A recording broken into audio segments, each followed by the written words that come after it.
A $200 million deal. A private room in London's most exclusive restaurant. A billionaire sheikh, Khalid Al-Jamil, is holding a pen, ready to sign a contract that will reclaim his family's lost legacy.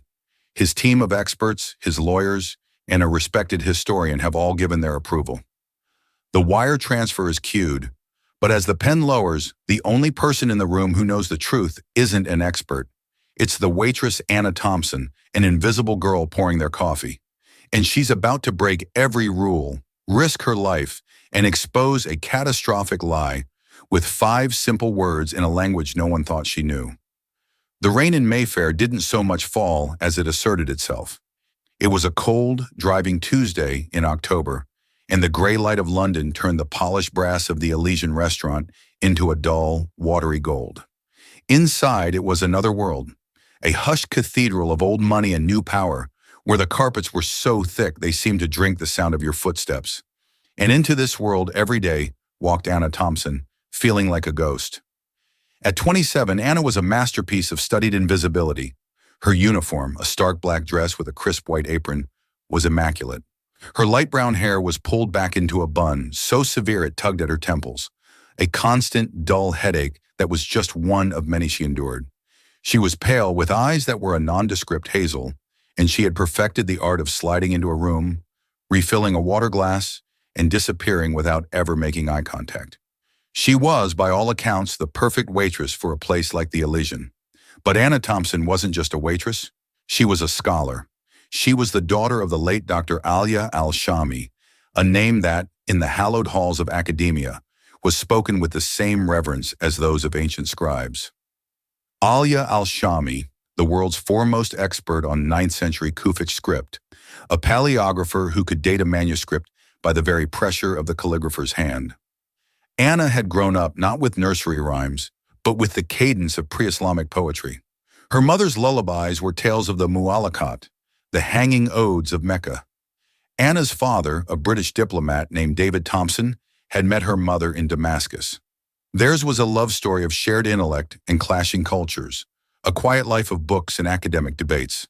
Then the war, then the flight, then London, then her mother's illness, and now this.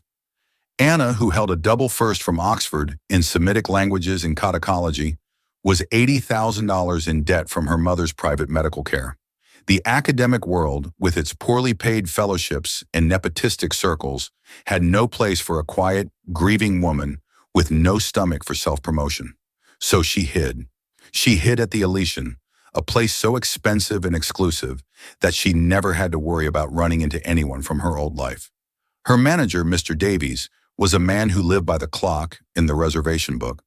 "Thompson," he'd hissed at her during the morning brief, his voice a dry rustle.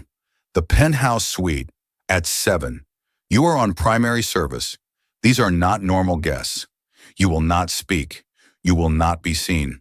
You will anticipate. Understood?" "Yes, Mr. Davies," Anna murmured, her gaze fixed on his left earlobe. "This is not a dinner party, Thompson. It is a signing. The guests are Sheikh Khalid Al-Jamil and his party, and a consulting group. They have booked the entire suite. No one else on the floor. Security has already swept the room. You will be wanded before you go up."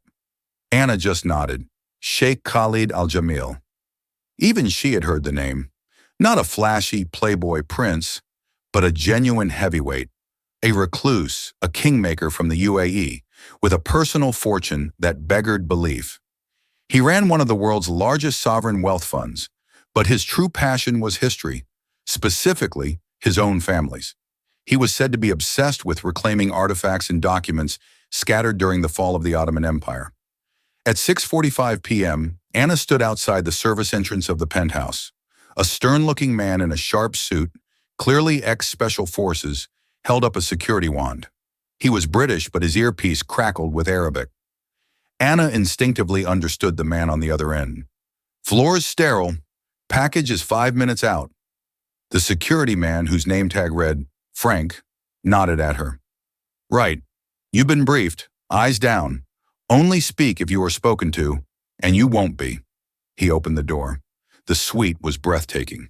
Not a restaurant, but a vast private apartment with 20-foot ceilings, a roaring fireplace, and a private terrace overlooking the dark, rain-slicked expanse of Hyde Park. In the center of the room, a massive mahogany table was set for five. At 7:03 p.m., the guests arrived. Sheikh Khalid al-Jamil was slighter than Anna expected, in his late 50s, with a neatly trimmed gray beard and eyes that seemed to absorb all the light in the room. He wore a simple, impeccably tailored dark gray suit, not traditional robes.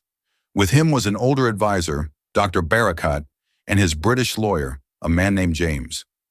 5 minutes later, the consulting group arrived. This was a different energy entirely. The man who entered first was Richard Sterling. He was the human equivalent of a champagne flute, tall, thin, elegant, and dangerously sharp. His Savile Row suit probably cost more than Anna's entire university education. His smile was dazzling and predatory. "Your Excellency," he purred, bowing slightly. "A pleasure, a true pleasure." Behind him was the expert, Dr. Evelyn Reed. She was in her 60s with a severe gray bob and tweed jacket.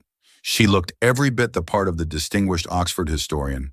She was carrying a heavy, climate-controlled silver Pelican case, which she placed on the table with exaggerated care. Anna moved like smoke. She poured chilled water, still not sparkling, the Sheikh's preference. She'd read the writer. She served the amuse-bouche, a delicate construction of caviar and gold leaf, her hands perfectly steady. "Shall we then?" Sterling said, his hands clasped, unable to hide his excitement. Dr. Reed placed the Pelican case on the table. She unclasped the four heavy-duty latches. The sound echoed in the quiet room. She opened the lid. Inside, nestled on a bed of black velvet, was not a jewel or a gold idol. It was a document, a single sheet of aged, cream-colored vellum covered in dense, beautiful Arabic script. It was bound by a faded green ribbon, held in place by a large, intricate wax seal. "Your Excellency," Dr. Reed said, her voice rasoning with academic authority. "The Al-Jamil Charter, dated, as we discussed, to 988 AD. The original grant of lands to your ancestor, Al-Jamil the Great, by the Caliph himself. Lost for 1,000 years, until now." The Sheikh leaned forward, his eyes riveted. His advisor, Dr. Barakat, a historian in his own right, put on a pair of white gloves and a magnifying loupe. He studied the document, his breathing shallow. Anna, standing by the service trolley, preparing the mint tea, stole a glance. The calligraphy. It was stunning. A powerful, early Kufic script. It was a style she knew intimately. It was the style her mother had taught her to write before she could even write in English. And as she looked at it, a tiny, cold splinter of doubt entered her mind. Something was wrong. She quickly looked away, pouring the hot water, the scent of fresh mint filling the air. It was nothing. It was just her nerves. She was just a waitress. She was just a ghost. "As you can see," Dr. Evelyn Reed began, "the provenance is impeccable." She used a small silver laser pointer, its red dot dancing over the ancient vellum. Anna stood motionlessly by the wall, next to the heavy drapes. She was trapped. She couldn't leave the room until the service was formally paused, and they had moved from presentation to dining, so she was forced to stand and listen to a lecture she felt she had been born to hear. "We first acquired this from a private collector in Istanbul," Sterling interjected smoothly, "a man whose family had, shall we say, custody of several items from the old imperial archives. It was in a deplorable state. Dr. Reed has spent the last 18 months on restoration and authentication." Dr. Reed nodded curtly, taking back the floor. "The vellum, as you requested, has been carbon dated by the Swiss Federal Institute of Technology in Zurich. The results are conclusive. The goat vellum dates from 950 AD, plus or minus 30 years. A perfect match for the 988 AD date stated in the text." The Sheikh's lawyer, James, scribbled a note. "The dating is confirmed, Your Excellency." "The ink," Dr. Reed continued, "is a classic iron gall compound, consistent with the period. We ran a spectroscopic analysis. The chemical signature is pure. No modern contaminants, no titanium dioxide, nothing to suggest a 20th century forgery." Dr. Barakat, the Sheikh's own expert, was still hunched over the document. He murmured in Arabic, "The seal, it's incredible." It is the Lion of Jamil. I have only seen sketches of it from secondary sources. It is perfect. Indeed, Dr. Barakat, Reed said, a thin smile on her face. The seal was the final piece of the puzzle. It verifies the document, and the document verifies the seal. It's a perfect hermeneutic circle. Anna felt that cold splinter again. A perfect circle. Her mother's voice, sharp and clear in her memory, as they sat in their dusty study in Damascus. Anna Habibti, do not trust perfection. Perfection is the mark of the forger. The true master is human. He makes mistakes. He gets tired. He smudges. The lie is always perfect because the liar is afraid of being caught. The truth is messy. Anna pushed the thought down. She was a waitress. This was not her world. Sterling gestured to the lawyers. And of course, the document itself, a reclamation of the lands known as the White Desert, a territory whose ownership has been contested for a century. This document, he tapped the table, ends that contest. It grants your lineage, your excellency, undeniable sovereign claim. The $200 million is not a price. It is frankly a pittance, a filing fee for a kingdom. The room was thick with the smell of old paper and new money. Dr. Reed, the sheikh finally spoke. His voice was quiet, but it commanded the room. The text, the calligraphy, you are certain of the style? This was it. The question Anna herself was screaming internally. Absolutely, Dr. Reed said, without a fraction of a second's hesitation. The script is a textbook example of Eastern Kufic from the late 10th century. Note the strong verticality, the pronounced angularity of the kaf and the aleph. It is the formal, royal script of the era. You can see comparative examples in the great mosque of Isfahan. Dr. Barakat nodded. She is correct, my sheikh. It is flawless. I would have staked my reputation on it. It is the most beautiful example I have ever seen. Flawless. Beautiful. Perfect. The words echoed in Anna's head. She was refilling Dr. Barakat's water glass, her movements slow and silent. This brought her closer to the table. Close enough to see. Her eyes scanned the text. She wasn't reading it, not at first. She was feeling it. The rhythm, the spacing, the flow. And that's when she saw it. It wasn't one thing.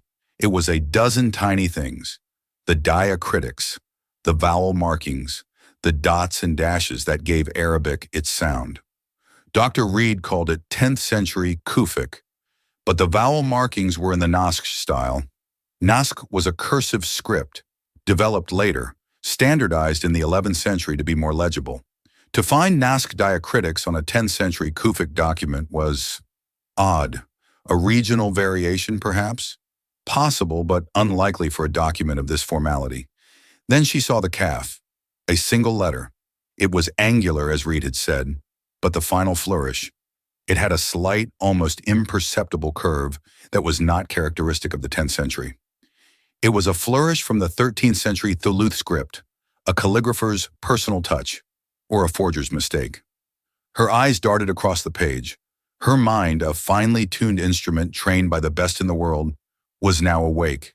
It was scanning the text, not for style, but for content. She was a ghost, standing right behind Richard Sterling, who was laughing at some small joke the lawyer made. She read a line, then another, and then she saw the word. It was a simple word, nestled in a long sentence about territorial boundaries and water rights. The word was kahwa. Anna's blood turned to ice. She almost dropped the heavy glass water jug. Her hand, the one holding the jug, began to tremble. Kahwa, coffee. The text was a 10th century charter. 988 AD. Coffee, as a drink, as a concept, was not introduced to the Arabian Peninsula from the highlands of Ethiopia until the late 15th century. The first coffee houses in Mecca and Cairo were founded 500 years after this document was supposedly written. The word kawa simply did not exist in this context. It was an anachronism, a 500-year-old blunder. It was impossible. How could Dr. Barakat miss it? How could Evelyn Reed, with her 18 months of research, miss it? Anna looked at them. Barakat was blinded by the seal, by the idea of the discovery. Reed, Reed wasn't a historian. She was a liar. She was a very, very good liar. She had built a perfect cage of carbon dating and spectroscopic analysis, but she had forgotten to check the most basic thing of all, the words. Richard Sterling was sliding the final contract papers across the table. If you'll sign here, Your Excellency, the wire transfer instructions are in this folder. We can conclude this historic evening. The Sheikh picked up the heavy gold Mont Blanc pen. He uncapped it. The click was the loudest sound Anna had ever heard. He was going to sign. He was going to transfer $200 million for a fake. Anna's heart was a drum against her ribs. Mr. Davies' voice, "You will not speak. You will not be seen." Her debt, her visa, which was tied to this job, her new, fragile, anonymous life. She could lose it all. She could be fired, deported. These people were not just rich. They were powerful. They could crush her. The Sheikh's pen hovered over the signature line. She thought of her mother's fierce, uncompromising love for the truth. "To allow a lie to live, Anna," her mother had said, "is to become a liar yourself." The pen tip touched the paper. "No," Anna said. It was a whisper. No one heard. Richard Sterling smiled, his teeth white. "A new era for your family, Sheikh." Anna's terror was suddenly, shockingly, replaced by a cold, sharp rage. A rage at the arrogance, at the laziness of the lie, the disrespect. She put the water jug down on the service trolley. The clink of glass on silver cut through the room. Everyone looked up. The ghost was suddenly visible. The silence that fell was not empty. It was heavy, weighted, and absolute. 5 pairs of powerful eyes were suddenly fixed on the waitress, a girl who had no business existing in their universe. Anna's face was pale, but her eyes, for the first time, were alive with a fire that startled them. Richard Sterling was the first to break. His smile was gone, replaced by a mask of cold fury. "What is the meaning of this? Get out! You are interrupting!" Mr. Davies, who had been waiting in the hall, must have heard the change in tone. He scurried in, his face ashen. "Miss Thompson, what are you doing?" "Apologies, Mr. Sterling, Your Excellency. 1,000 apologies. She is new. She will be removed." "Anna." The Sheikh's voice cut through Davies's panicked apologies. He hadn't moved. The pen was still in his hand, poised over the paper. He was looking at her, not at her, into her. "You said no." It hadn't been a whisper. He had heard. Anna's entire life spooled out in front of her. The quiet apartment, the bills on the table, the long bus ride home. It was all about to vanish. She took one step forward, away from the wall, into the light of the chandelier. Her hands were clasped so tightly her knuckles were white. "Do not," she said, her voice shaking but clear. "Sign that paper." Sterling shot to his feet. "This is an outrage. Davies, call security. I want this lunatic arrested." Frank, the Sheikh's head of security, was already moving, his hand on his earpiece. He was at Anna's side in 2 strides. "Miss, you need to come with me, now." "Wait." The Sheikh held up his left hand, a simple, regal gesture. Frank stopped. Mr. Davies stopped. Sterling, mid-outrage, stopped. The Sheikh slowly, deliberately, put the cap back on the pen and placed it on the table. He leaned back in his chair, folding his hands. The $200 million deal was on hold, because a waitress had spoken. "Miss Thompson, is it?" the Sheikh asked. His English was perfect, with a faint British edge. "Yes, sir." "You have," he glanced at his lawyer, "approximately 10 seconds to explain why I should not have you removed from my presence and from this establishment permanently. Why should I not sign?" The room held its breath. Dr. Reed was watching Anna with a look of pure, venomous curiosity. Sterling looked like he was about to have an aneurysm. Anna looked past Sterling, past the lawyers, and directly at the Sheikh. She had to make a choice. The English, the language of her job, the language of her hiding, was not enough. She needed the language of her mother, the language of the truth. She took a deep breath, and then she spoke. Her entire demeanor shifted. The subservient, invisible waitress was gone. Her back straightened. Her chin came up. And the voice that came out was not the timid murmur of Miss Thompson. It was the clear, crisp, educated Arabic of Damascus, a dialect synonymous with ancient scholarship. "Sir, do not sign." The effect was electric. The Sheikh's eyes widened. Dr. Barakat, his advisor, literally dropped his magnifying loupe, which hit the carpet with a soft thud. James, the lawyer, looked bewildered, understanding nothing but the sudden, tectonic shift in the room's power dynamic. Sterling and Reed, who clearly did not speak the language, looked confused. "What? What did she say?" Sterling demanded. The Sheikh ignored him. He replied to Anna in the same formal Arabic. "You speak Arabic?" "Yes, sir," Anna replied. "Fluently. I was born to it." "Then speak," the Sheikh commanded. "What is wrong?" Anna looked at the document on the table, the object of so much reverence, and then in that same, flawless, academic Arabic, she delivered the killing blow. "This is a fake." Pandemonium. Even before the Sheikh could react, Richard Sterling heard the one word he did understand: fake. "A fake!" he roared, his face turning a mottled crimson. "A fake! How dare you? How dare this servant? Your Excellency, this is an orchestrated insult. I am the director of Sterling Historical Acquisitions." That, he pointed a trembling finger at Dr. Reed, is Dr. Evelyn Reed of the Ashmolean. We have provided carbon dating, spectroscopic analysis, full provenance. Dr. Reed, recovering her composure, stood up. "She's insane," she said, her voice clipped. "A troubled employee. Perhaps she's trying to extort you, Sheikh. I insist you call the police." "This is a $200 million transaction," Sterling was shouting now, losing his polished veneer. "I will not have it derailed by a girl in an apron. Frank, get her out of here. Davies, she is fired. Do you hear me? Fired." "I am not fired," Anna said, her voice quiet, but it cut through Sterling's tirade. She turned back to the Sheikh, who had remained preternaturally calm, watching her, analyzing her. "Sir, please," she said in Arabic, "ask your expert. Ask Dr. Barakat. Ask him to read the 7th line from the bottom of the first paragraph, the line concerning the rights to the oasis." The Sheikh looked at his advisor. Dr. Barakat was pale, his hands shaking as he fumbled to put his loupe back on. He was humiliated. A waitress, was presuming to correct him in his own field, in his own language. "Dr. Barakat?" the Sheikh prompted, his voice gentle, but with an underlying edge of steel. Embarrassed and angry, Dr. Barakat bent over the document. He found the line. He read it. His lips moved silently. He read it again. And then all the color drained from his face. He looked up, not at the Sheikh, but at Anna. His expression was one of pure, unadulterated shock. "What is it, man?" the Sheikh snapped. Dr. Barakat looked at his employer. He swallowed.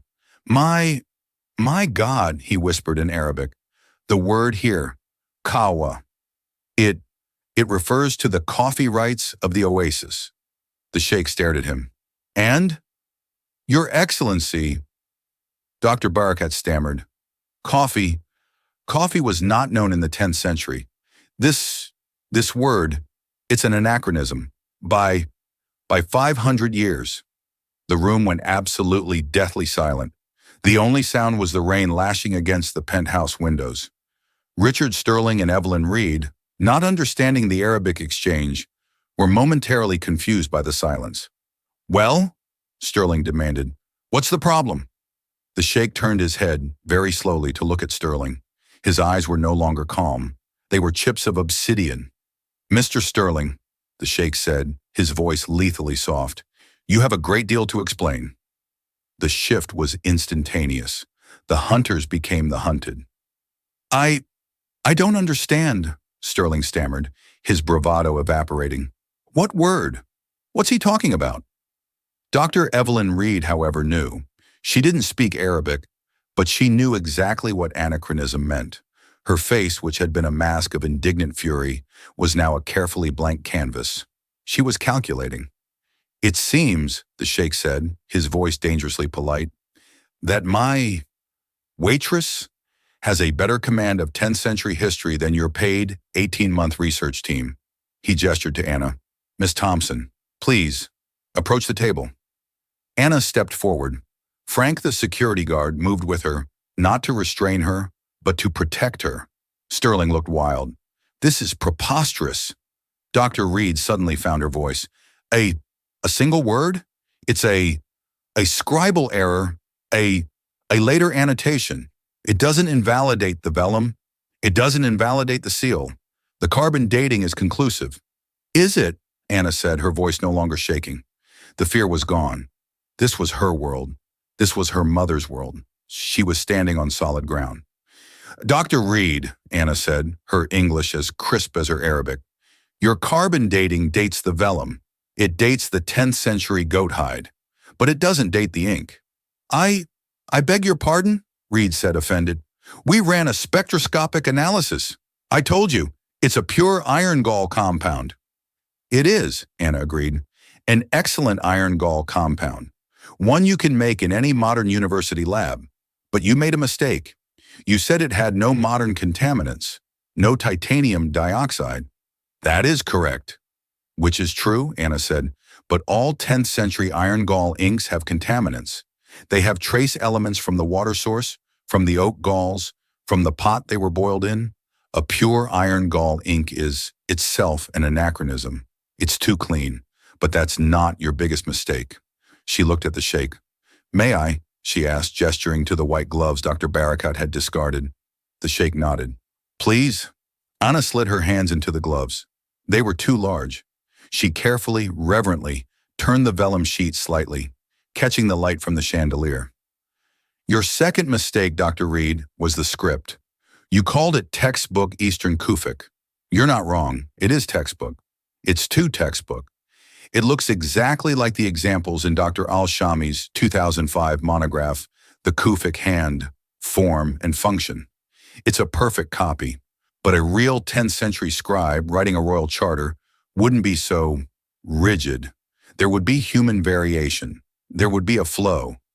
This, she pointed, was written slowly, painstakingly, by someone copying a style, not inhabiting it. Dr. Reed was chalk white. Anna had just named her own mother's book. But your third mistake, Anna continued, her voice gaining strength, was the kaf. You see it, Dr. Barakat? The flourishes on the terminal letters? They are Thuluth flourishes, a 13th century style. They're beautiful, but they are wrong. They're 300 years too late. Dr. Barakat just stared, his face a mask of awe and shame. Yes, I see it now. How did I? You were looking for the seal, Anna said, not unkindly. You saw what you wanted to see.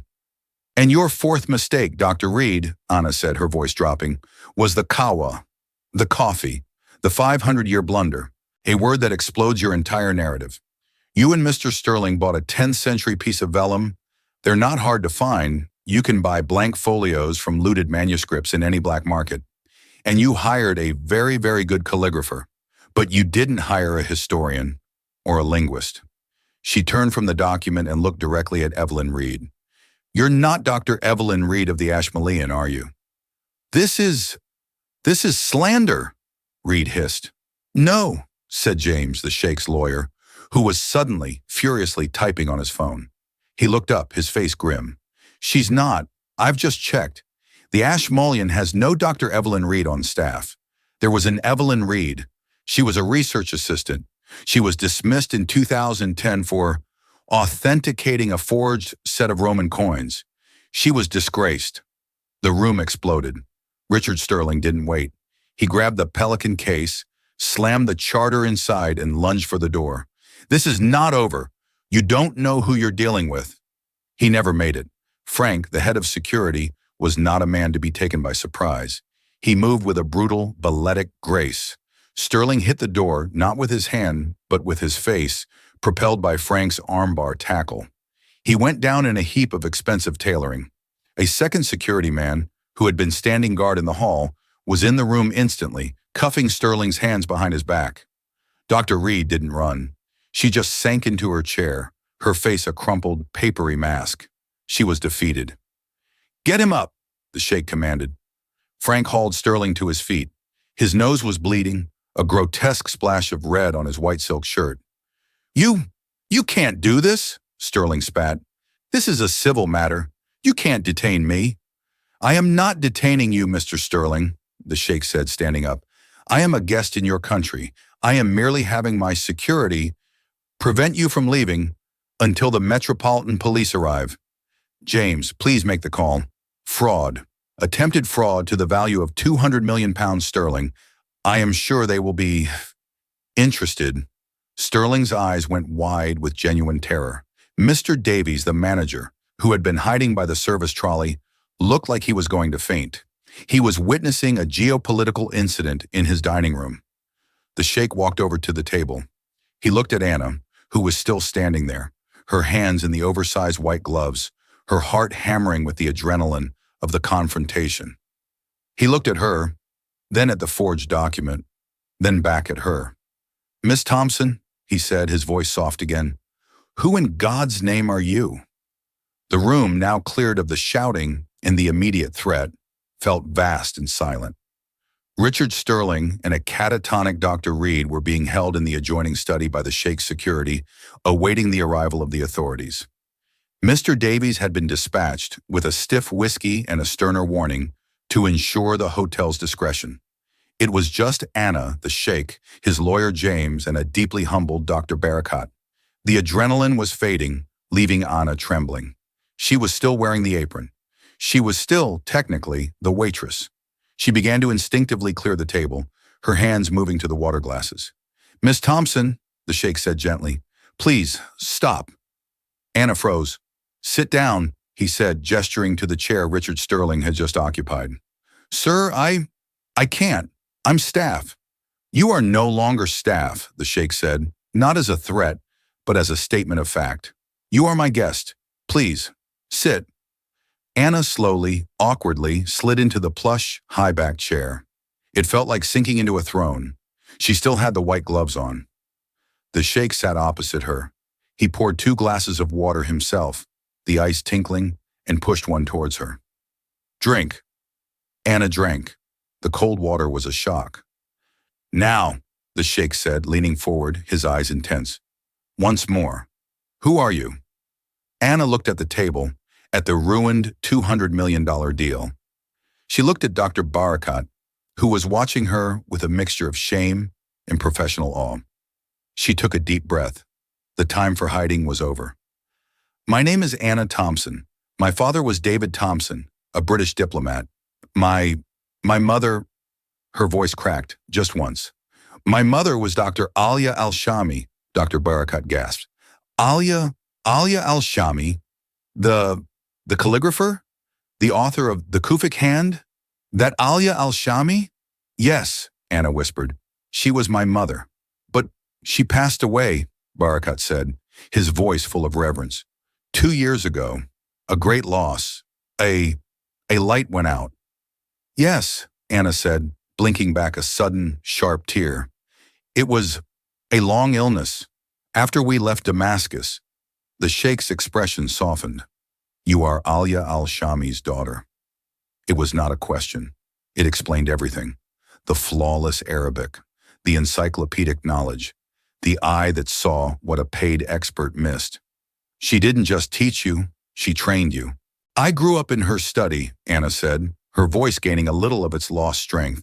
I was her research assistant from the time I could read. We fled to London when the war started.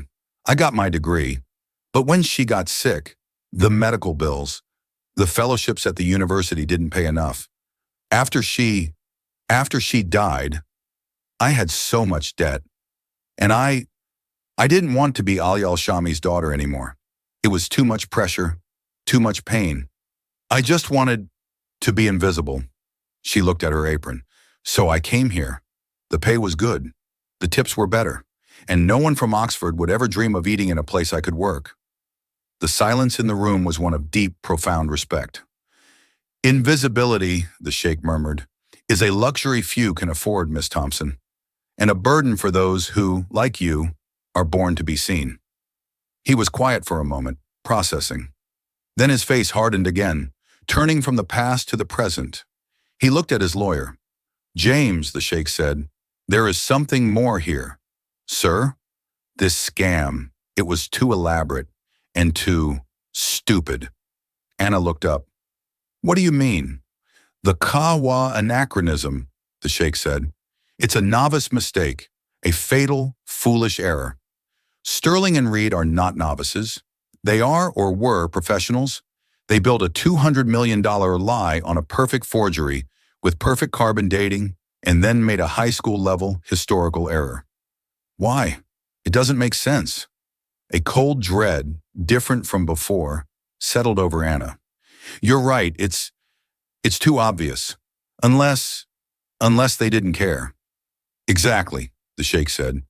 What if they didn't care if the document was found out, so long as it was authenticated tonight? What if the document itself was not the prize? James, the lawyer, suddenly looked ill. Oh, God, the contract. He grabbed the stack of papers that the sheikh had been about to sign. He began to flip through them, his hands moving with a new, frantic urgency. He bypassed the multi-million-dollar payment schedules and went deep into the appendices. The boilerplate, the standard terms and conditions. Page 42, James muttered.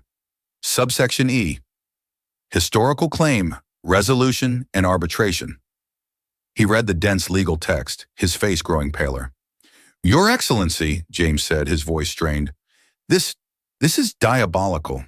This clause, it states that by authenticating and purchasing the Al Jamil Charter, you are simultaneously agreeing that all historical claims related to the White Desert Territory are subject to a binding third-party arbitration to be held by a panel named in this contract. And who is the panel? The sheikh asked, his voice deadly. 3 holding companies, James said, reading the names, all registered in the Cayman Islands. Wait, I recognize this name. This one, it's a shell corporation. It's a known front for Richard Sterling. The room was ice. He wasn't selling you a claim, James stammered. He was trapping you. Explain, the sheikh commanded. This clause means that by signing, you would have triggered an arbitration you couldn't win. The charter would have been proven a fake, perhaps by Sterling himself a week later. But it wouldn't matter. The arbitration clause would be in effect. And in that arbitration, they would argue that since your primary proof was a forgery, your entire claim to the White Desert Territories was fraudulent. The panel, his panel, would rule against you. Your claim would be extinguished, permanently. Anna felt sick. So the $200 million was bait, the sheikh finished, his eyes dark. It was the buy-in, a $200 million fee to lose a territory worth, conservatively, 20 times that, not in art, but in natural gas, in oil. The scam wasn't $200 million, it was billions. It was a corporate and political assassination, disguised as a historical sale. They weren't just forging a document, Anna whispered. They were forging a legal reality. Dr. Barakat looked horrified. And I almost let it happen. The sheikh stood up and walked to the vast window, looking out over the rainy London skyline. The lights of the city glittered like a trap. He had come tonight to reclaim a piece of his family's honor. He had nearly signed away their entire future. He turned back to the room. He looked at the discarded apron. He looked at the trembling, brilliant, grieving scholar who had saved him. Miss Thompson, he said, your days of hiding are over. The arrival of the Metropolitan Police's fraud squad was, like everything else at the Elysian, a quiet, discreet affair. There were no flashing lights, no sirens, just 3 grim-faced detectives in smart suits who were escorted up the private elevator. Anna, James, and Dr. Barakat sat in the lounge area, drinking the strong, sweet mint tea Anna had finally prepared, while the sheikh gave his statement in the study. They could hear the muffled, indignant protests of Richard Sterling, which were quickly and professionally silenced. Dr. Reed, Anna heard a detective say, had asked for her lawyer and had not spoken another word. Dr. Barakat had not stopped looking at Anna. Your mother, he said, shaking his head. She would have been so proud. I knew her, you know. We corresponded, once at a symposium in Berlin. She was luminous, a mind like a diamond, and I failed her. I failed my sheikh. I saw the beauty of the forgery, and I was blinded. You saw the truth. You were just excited, Anna said, trying to be kind. It's what they were counting on. Emotion, greed, pride. That's how a good con works. You are very wise, Miss Thompson, he said, bowing his head. When the police had gone, taking Sterling and Reed with them, a profound quiet settled over the penthouse. It was nearly midnight. The rain had finally stopped. The sheikh returned, rubbing his temples. He looked tired. James, Dr. Barakat, he said, please wait for me in the car. I would like a private word with Miss Thompson. The two men nodded, gathered their things, and left the suite. Frank, the head of security, lingered by the door. Sir? It's all right, Frank. I am safe with her. The sheikh smiled, a small, weary smile. Wait for me downstairs. And then they were alone. The billionaire and the waitress, surrounded by the wreckage of a multi-billion-dollar scam. They will go to prison, the sheikh said, more to himself than to Anna. But they are small fish. Sterling, he doesn't have the capital or the political connections to orchestrate this. He was a front man. Someone else was behind this. Someone who wanted my family's claim to the White Desert neutralized. A rival nation? A corporation? Anna asked. Perhaps we will find out, the sheikh said. He walked over to Anna. That, however, is a problem for my government. I have a different problem. A problem you have created, Miss Thompson. Anna's heart sank. Sir, I now have a crisis of confidence. My experts, my advisors, the systems I have built, they have failed me. Tonight was not just about money. It was about my history, my legacy, and it was all proven to be fragile, vulnerable to a man with a good story and a piece of old goat. He paused, his eyes locking on hers. And then there is you, a woman who can spot a 13th century flourish in a 10th century script. A woman who knows the exact date coffee was introduced to Mecca. A woman who, forgive me, was serving me caviar an hour ago. He shook his head. The universe has a dark sense of humor and a keen sense of timing. Sir, I was just doing what my mother taught me. Precisely, he said, and that is what I want you to do. For me, he walked to the desk. I am establishing a new foundation. I have been considering it for years. Tonight has made it a necessity. I am calling it the Al-Jamil Institute for Historical Integrity. Its headquarters will be in Abu Dhabi, with a secondary office here in London. He turned to face her. Its mission will be twofold. First, to find, authenticate, and preserve Middle Eastern artifacts, to protect them from charlatans like Reed and opportunists like Sterling. To digitally archive every manuscript we can find, to fund real scholarship. He took a step closer.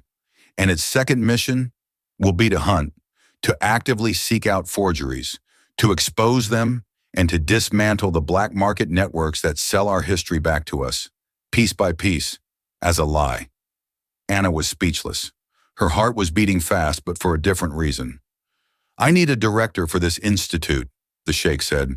I don't need a dusty academic who is easily flattered. I don't need a bureaucrat.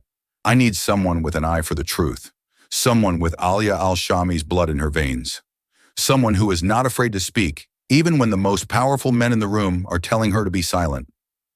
Anna looked down at her black dress, at the apron she had taken off and folded on a nearby chair. Sir, I'm a waitress.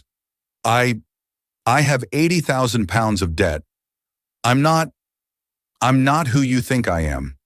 I know exactly who you are, the sheikh said, his voice firm. You are Anna Thompson. You are the only person in London who could have saved me tonight. Your debt will be handled. That is trivial. Your position, that is for you to decide. You can go back to your small apartment. You can find another job serving coffee, hiding from the world, hiding from your own name. You can continue to be a ghost. He held out his hand. Or you can come and work for me. You can reclaim your mother's legacy, your own legacy. You can honor her memory not by hiding from it, but by using it. The salary, he added with the smallest hint of a smile, will be sufficient. You will have a research budget that will make the Ashmolean weep. You will answer to no one but me." He was offering her a new life, a life she thought she had lost forever, a life she had been too afraid to even dream of. "You will never have to be invisible again, Anna," he said, "unless you are on an undercover assignment, of course." Anna looked at his outstretched hand. She thought of her mother, of the years spent in the study, the smell of old books and ink. She thought of the gray, anonymous life she had been living. She was done with ghosts. She wiped her damp palm on her dress. She stood up tall, and for the first time she met his gaze not as a servant, not as a victim, but as an equal. She placed her hand in his. "When do I start?" 1 year later. The atrium of the new Al Jamil Institute for Historical Integrity in Abu Dhabi was a marvel of glass and light. Sunlight streamed down, illuminating a vast central hall. In the center, on a simple stone pedestal, was a single, illuminated manuscript page. A woman was standing before it, lecturing a small group of graduate students. She was in her late 20s, dressed in a sharp, elegant linen suit. Her hair was no longer in a severe bun, but fell in soft waves to her shoulders. Her hazel eyes were bright and focused. "The forgery," Anna Thompson said, her voice clear and authoritative, "was almost perfect. The vellum was 10th century. The iron gall ink was chemically correct. The Kufic script was a flawless copy." She pointed to a high-resolution digital image of the Al Jamil Charter on a screen beside her. "But it was flawless," she continued, "and that was the first mistake. History is not flawless. It is human. It is messy. The forger, Dr. Reed, was a copyist, not a master. She copied the form of the letters, but not their soul. She was afraid of making a mistake, and in doing so, she created one. She zoomed in on the infamous word Kwawa. And then there was this, the fatal error, the 500-year anachronism. They spent millions building a cage of false science, but they failed to read the text. They prioritized the container over the content. "This," she said, tapping the screen, "is why we are here. Not just to carbon date and spectroanalyze, but to read, to understand, to know the history so well that we can feel instantly when something is wrong." A student raised his hand. "Director Thompson, what happened to them? The forgers?" Anna smiled, a small, satisfied smile. "Dr. Reed, or rather Evelyn Reed, cooperated fully. She is serving a 2-year sentence, reduced for her testimony. The calligrapher they hired was an unfortunate artist in Istanbul who had no idea what he was creating. He is now one of our consultants." And Richard Sterling?" "Mr. Sterling," Anna said, "is serving a 12-year sentence for fraud, but more importantly, his testimony led us to the man behind him." "Who was it?" "A rival corporate entity," Anna said smoothly, "a holding company that believed it had a competing claim to the White Desert. After the scandal, their board was restructured. Their claim was found to be baseless."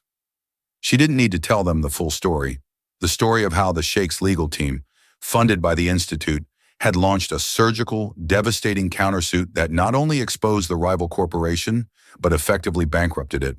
The White Desert gas fields were secure. "The Al Jamil Charter," Anna said, "is now the centerpiece of our Lessons in Forgery collection. It is the most valuable fake we own, a $200 million reminder to always read the fine print."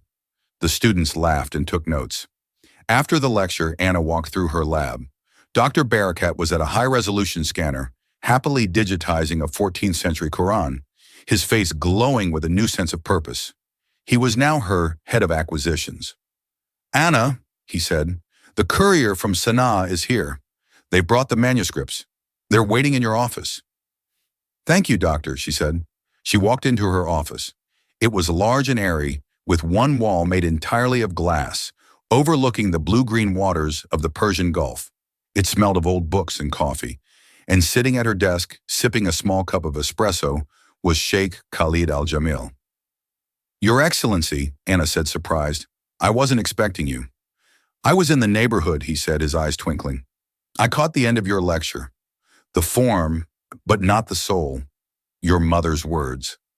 "She is a constant presence here," Anna said, touching a framed photo of Dr. Alia Al-Shami on her desk. "Good." She should be, the sheikh said. He stood up, holding a file. I bring you a new challenge. We've had reports. A private collector in Geneva. He claims to have acquired a lost astrolabe from the personal collection of Saladin. Anna's eyes lit up. Saladin's astrolabe? That's a myth, a legend. So they say, the sheikh said, handing her the file. The price is significant. The seller is very, very careful. He won't send pictures. He wants a face-to-face authentication. Anna opened the file. Geneva. When? You fly tonight, the sheikh said. Frank is waiting for you. You'll go in as the buyer's consultant. Anonymous, invisible. Anna looked up from the file, a slow smile spreading across her face. Invisible, sir. The best kind of visible, the sheikh replied. Take Dr. Barakat with you. This time, I'd like him to see the truth before it's pointed out to him. Yes, Your Excellency, Anna said. She picked up her bag, her mind already racing, sifting through data, dates, and historical star charts. She was Anna Thompson, the director. She was Alia al-Shami's daughter. She was a scholar, a detective, and the guardian of 1,000 years of history. She was no longer a ghost. She was the one who did the hunting. From a rain-soaked street in London to the head of a multi-billion-dollar foundation, Anna Thompson's life changed in the time it took to speak 5 words of truth. Her story is a powerful reminder that the most important voice in the room is never the loudest, the richest, or the most powerful. It's the one that's brave enough to be honest. It shows that deep knowledge, integrity, and the courage to speak up can change the world. Or in this case, save a $200 million fortune and a legacy worth billions. If this story inspired you, please show your support. It helps us create more content just like this. Click that like button, share this video with someone who needs to hear it, and most importantly, hit subscribe and ring that bell. You won't want to miss the next story we uncover. Thank you for watching.